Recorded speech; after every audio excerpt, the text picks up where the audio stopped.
Donc bonjour, bienvenue sur ma chaîne Philippe est dans le pré. Donc aujourd'hui une vidéo pour ceux qui me connaissent depuis plusieurs années et ceux qui me suivent à travers ma chaîne YouTube, mais les interventions que j'ai faites depuis quelques années.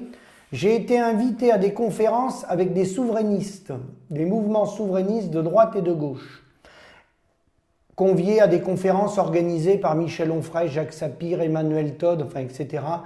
De tout. Il y a eu même des interventions où il y avait des gens comme Florian Philippot et tout ça. Et à travers ça, pour les européennes, une liste est lancée, elle s'appelle « Nous le peuple ». Et donc moi en tant qu'agriculteur, ils m'ont convié en tant qu'agriculteur sur cette liste, j'ai donc accepté en position éligible. Donc vous savez ce que c'est la position éligible, c'est dans les 5 premiers. Donc j'ai accepté, c'est la première élection à laquelle je participe de ma vie, j'ai jamais participé à aucune élection. J'avais choisi de rester indépendant. Voilà, donc je participe à cette élection parce que nous le peuple, c'est un regroupement, c'est pas des énarques parisiens. Georges Kuzmanovic s'occupe de la liste, mais après c'est des gens de tout horizon qui viennent et des gens de la base comme moi qui exercent des métiers de terrain et qu'au lieu de parler comme on entend parler beaucoup de commentateurs et de journalistes, ils commentent l'actualité, ils expliquent chaque jour le travail qui est réalisé par les Français, mais ce n'est pas eux qui le font. Donc dans cette liste, on ne va pas mettre des gens qui expliquent aux autres ce qu'est le travail, on va mettre une partie de gens qui réalisent le travail et qui sont sur le terrain. Voilà. Parce que les commandeurs ne sont pas les payeurs. Donc je participe à cette liste, nous le peuple, pour les européennes, pour l'élection du 9 juin. Alors, dans les gens qui travaillent de près ou de loin avec nous depuis plusieurs années, certains vous les connaissez, il y a Jacques Sapir, l'économiste, qui est intervenu pas mal de fois, je pense notamment à des assemblées générales agricoles de la coordination rurale, qui était un fervent économiste qui critiquait l'euro bien avant tout le monde. Pierre Conessa, Loïc Le Floch-Prigent, Emmanuel Todd, Christophe Rameau, économiste, François Coq, Didier Maïsto, Stéphane Rosès des instituts de sondage, Fabien Bouclé, qui a fait un super livre sur les éoliennes, Frédéric Farah. Donc voilà, cette liste est lancée, nous le peuple. Donc bien sûr, nous n'avons pas des millions d'euros, hein, nous allons nous financer avec les dons. Et c'est bien des gens, un mélange de gens de la base, hein, avec des économistes qui vont constituer cette liste. Et qui n'est pas une liste d'énarques parisiens comme on le voit dans tous les autres partis politiques.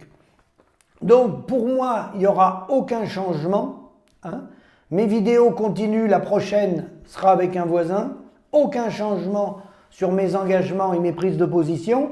Et comme ils me font l'honneur de me convier sur cette liste en 5e position, dans les 5 premiers, et bien si vous voulez, moi, je suis en charge du programme agricole, défendre des positions agricoles, la situation dans laquelle est le monde agricole.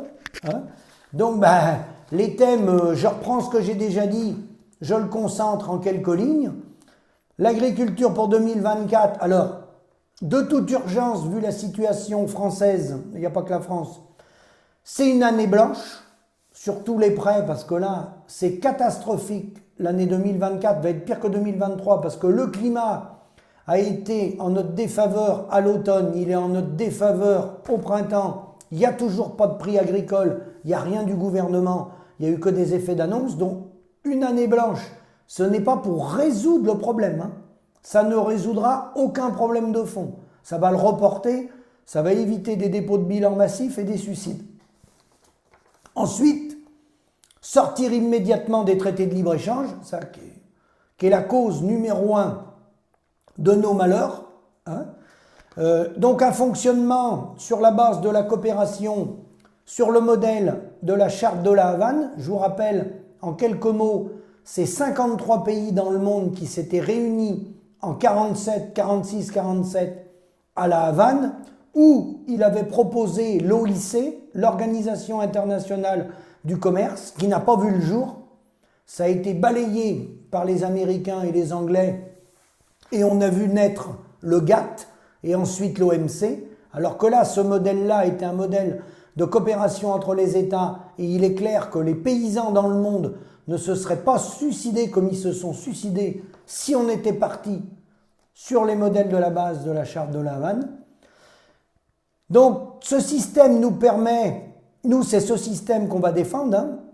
Moi en tant qu'agriculteur, hein, évidemment, ce système permet une reprise de notre souveraineté, avec ou sans Frexit, hein, car le Frexit, je vois certains disent Frexit, Frexit, Frexit, le Frexit est un moyen institutionnel qui est possible, c'est pas un problème dans le schéma qu'on propose de la coopération entre les États avec la charte de La Havane, mais ça peut se faire aussi avec Frexit ou sans Frexit, puisque les règles de l'Union européenne ne sont pas respectées aujourd'hui, notamment sur les rachats des dettes des États par la Banque Centrale Européenne. Donc avec ou sans, on peut.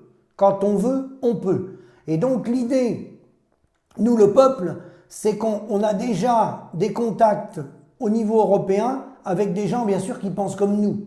Si on est tout seul, c'est pas la peine. Bon, ça c'est la partie, je dirais, européenne, commerce international. Au niveau de la PAC, dans les propositions, pourquoi elle est versée par l'Europe déjà? On est contributeur net. Pourquoi cette usine à gaz? La France peut verser directement les aides. La preuve, les gens n'ont pas encore touché leurs aides. C'est quoi cette usine à gaz? Revoir la fiscalité, là je parle de la France. Si le modèle fiscal n'est pas revu, vous pouvez dégager des bénéfices, les gars, tout partira à la mutualité sociale agricole et aux impôts. Il faut faire de l'optimisation fiscale, on peut l'atténuer, mais c'est une usine à gaz. Il y a mieux que ça à faire. Il faut réformer la fiscalité française et partir sur un système agricole à l'IS, à l'impôt sur les sociétés. Bien entendu, je reste sur la ligne qui est toujours la même, hein, on ne va pas changer de stratégie. On a suffisamment travaillé avec l'appli nationale et l'OMB au niveau européen, bravo à eux, des prix à hauteur des coûts de production avec une gestion des volumes. Voilà. Et après, ça c'est pour la partie commerce international. Après, il y a toute une partie locale sur les territoires avec SOS Mer, car on peut, grâce à la loi du 13 août 2004 de sécurité civile promulguée par le ministère de l'Intérieur, en cas de cyberattaque ou d'attaque majeure sur notre pays, on n'a rien de prévu, on n'a pas de plan de sauvegarde communal pour l'alimentation des populations. Donc dans ce cadre-là, il faut bien qu'on revienne avec des fermes à taille humaine, localement, pour consommer local. L'agriculteur, dans ce cadre-là, reprend sa facture. Le commerce international se fait sur la base de la coopération entre les États avec le coût de production. Tout le reste, tout ce qui est autonomie au niveau du pays, on peut le faire en local. On n'a pas besoin de se calquer sur le blé du maïs américain ou sur le blé des poulets ukrainiens. C'est hors sujet, ça. Et si on ne va pas dans ces schémas-là, on va tous y passer. Vous voyez bien comment se dégrade la situation agricole. Donc aujourd'hui, pourquoi nous sommes verrouillés? Nous sommes verrouillés au niveau européen, ça vous le savez, on se répète, par la Commission européenne, par le FMI, par la Banque mondiale, j'ai rajouté par l'OTAN. Parce que l'OTAN, avec les Américains, nous entraîne dans une politique et dans des conflits qui nous entraînent après économiquement en compétition ou en concurrence. L'industrie de guerre est une arme d'échange au détriment de la paysannerie, au détriment des échanges agricoles. Au niveau des échanges internationaux, ils doivent se faire, comme je vous l'ai dit, sur la base de la coopération.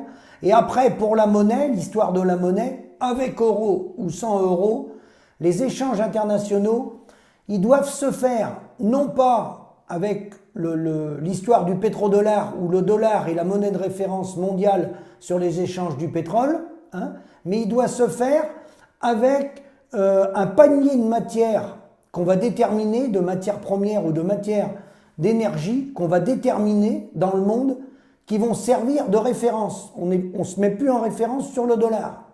On se met sur un panier qui va servir de référence avec un prix fixe sur 10 ans pour éviter les spéculations.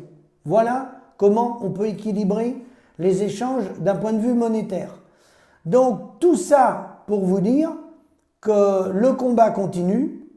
Pour mes engagements, moi, ça ne change rien du tout, puisque le programme qui est porté au niveau agricole par nous le POP, ben, c'est celui que j'ai développé depuis des années et des années, que j'ai construit avec tous mes collègues de l'appli nationale, du SAMU social agricole, tous les gens qui sont à nos côtés. Hein.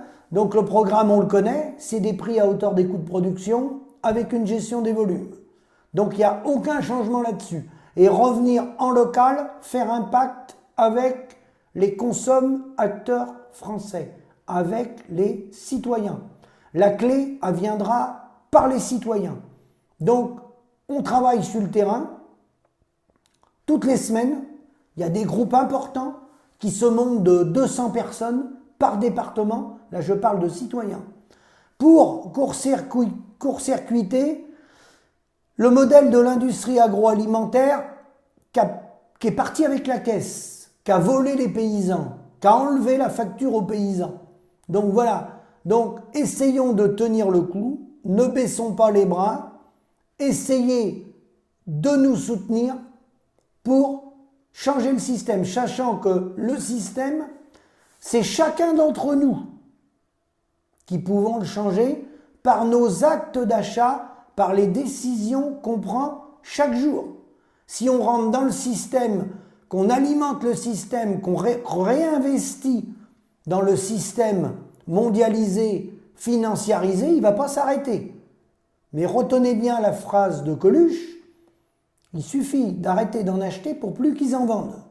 Donc le système, nous à notre échelle, ça ne va pas basculer en une année, mais nous à notre échelle, on peut le faire évoluer. Il évolue déjà dans certains domaines.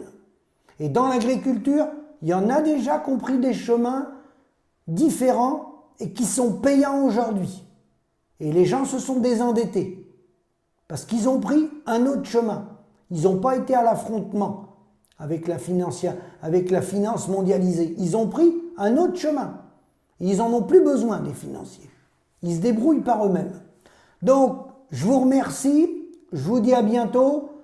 La prochaine vidéo, ma chaîne continue sur les bases de février 2020, comme je l'ai créée. La prochaine sera avec un voisin et l'autre d'après sera sans doute plus sur les côtés juridiques et sur la SAFER. À bientôt.